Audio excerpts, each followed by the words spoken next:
Hintayin mo na lang muna sila ma'am dito. Bababa na yun.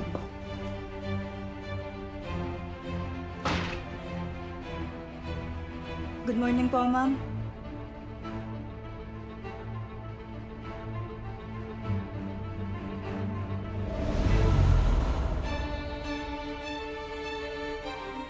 Madali lang naman ang trabaho natin dito. Kasi nga, dalawa lang naman ang amo natin. Si Sir Alex naman, naku!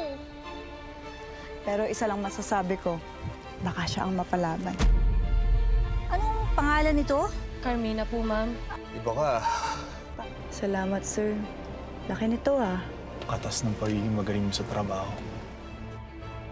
Alam ko ang ginagawa mo. Tigil mo na yan. Ha?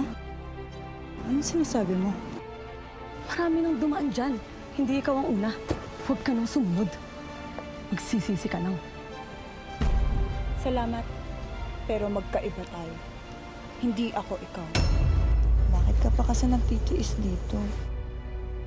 Hindi tayo mapapakain ng dignidad! Di ba ayoko ng tanga? Sinabi ko na yun sa'yo. Eh bakit ka nagpahuli?